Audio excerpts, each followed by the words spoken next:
चित्रकूट में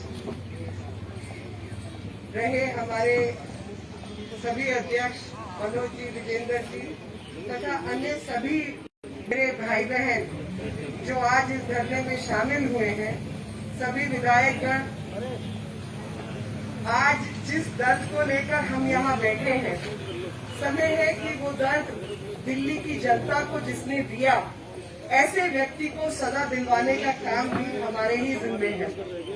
हमें दिल्ली की जनता तक और हर उस व्यक्ति तक इस बात को पहुंचाना है कि दिल्ली का मालिक जब दिल्ली हॉटस्पॉट था तो दिल्ली में मिसिंग थे, वो दिल्ली में थे ही नहीं और बंगाल की बातें करते थे जो कि बंगाल हॉटस्पॉट नहीं था।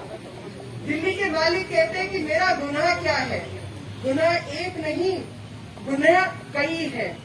और सबसे बड़ा गुनाह अगर दिल्ली के मालिक को दिल्ली की जनता की चिंता होती, दिल्ली की सांसों की चिंता होती, तो वो उन सांसों के लिए इंतजाम करते।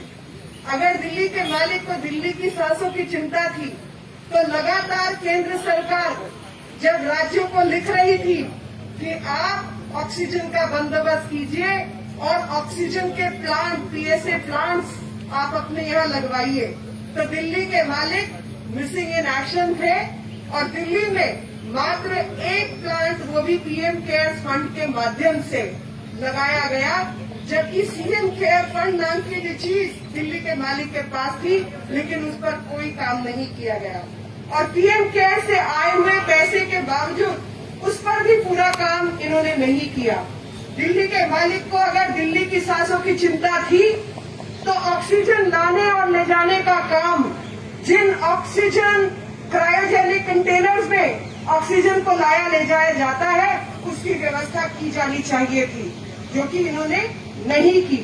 अगर दिल्ली के मालिक को दिल्ली की सांसों की चिंता थी तो क्रायोजेनिक इंजन के साथ, क्रायोजेनिक कंटेनर्स के साथ ही जो ऑक्सीजन दिल्ली के बॉर्डर्स पर पहुंच गई और जितनी प्राइवेट एजेंसी थी जिनको मालूम था कि हम ऑक्सीजन लेकर कोर्ट के मामले में और तमाम चीजों में बॉर्डर पर खड़े हैं, तो आगे किस किस अस्पताल में उस ऑक्सीजन में जाना है, कितनी कितनी किसकी जरूरत है, उसको जल्दी से जल्दी कैसे पहुंचाया जाए, उस पर काम होना चाहिए था।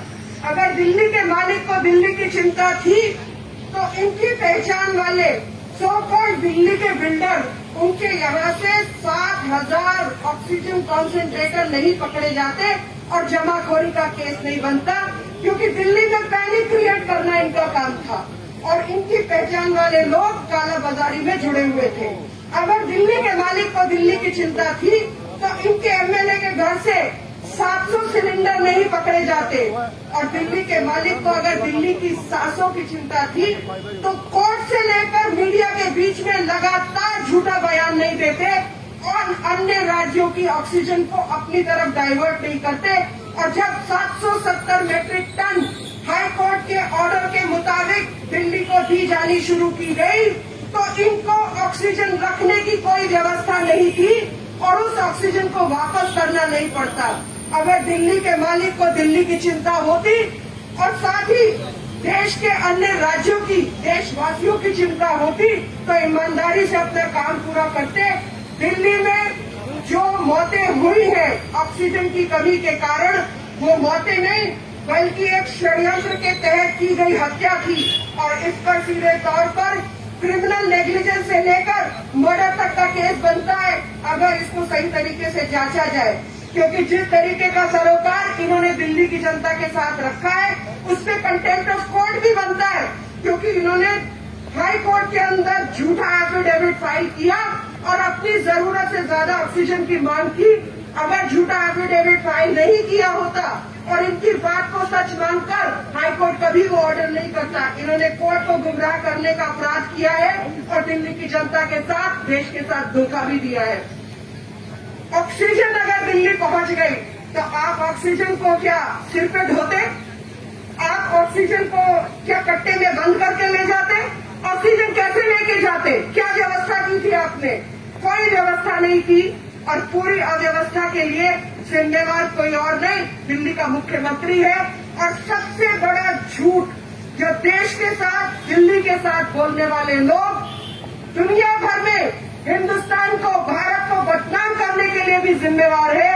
और मुझे लगता है कि अब समय आ गया है कि सबकी आंखें खुल जाएं, दिल्ली वासियों की भी आंखें खुले, कोर्ट्स की भी आंखें खुले और अंतर्राष्ट्रीय कम्युनिटी की भी आंखें खुले कि किस प्रकार के झूठे से आपका पाला पड़ा है, जो कि लगातार सिवाय धोखा देने के, झूठ बोलने के कोई काम नहीं करता। और सब लोग मिलकर इनके खिलाफ हम लोग कार्रवाई की मांग करते हैं।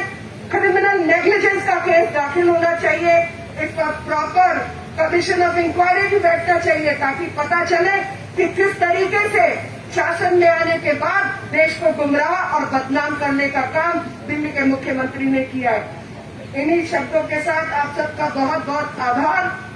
जय हिंद, जय भारत। भारत माता की।